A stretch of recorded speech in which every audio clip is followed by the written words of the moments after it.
This woman was using the restroom when a crisis was about to strike. When she finished and was about to return to her seat, the plane suddenly shook violently, and the intense jolt threw her into the air. When she woke up again, there was chaos all around. She tried to open the restroom door, but it wouldn't budge, so she had to force it open with her foot. The moment she stepped out of the restroom, she was filled with horror. Outside was a world of ice and snow, clearly indicating that the plane had crashed into a snowy mountain. After searching for a while, the woman finally found the others, but they had already been frozen solid.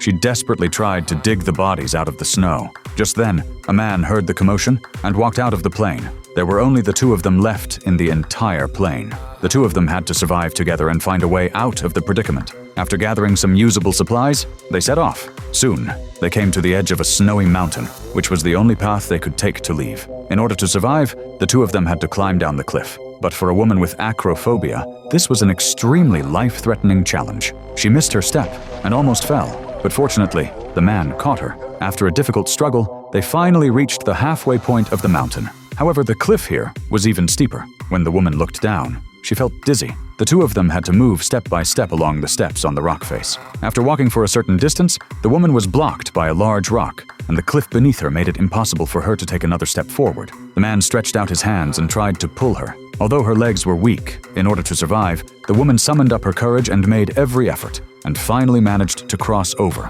However, when the man tried to move forward, he found that the path ahead was still impassable. The two of them were trapped halfway up the mountain, with no way to go forward or backward. In this critical moment, the man suddenly came up with an idea. He leapt with all his might and successfully landed on a tree. With the buffer of the tree, he managed to survive. Then, he urgently called for the woman to jump down and jump towards the tree, but it was extremely difficult for the woman. Finally, with the man's encouragement, she jumped, but she landed directly on the man's head. When the man stood up, he found that his phone had also been damaged by the impact. After a short rest, they continued on their way. Soon they came to another snowy mountain, and the man suddenly spotted a cave ahead. On this cold, snowy mountain, the cave was the best shelter. He urgently called for the woman to pick up the pace, but the woman was already very weak at this point. Just as the man was about to go over and pull her, he suddenly saw a shocking sight.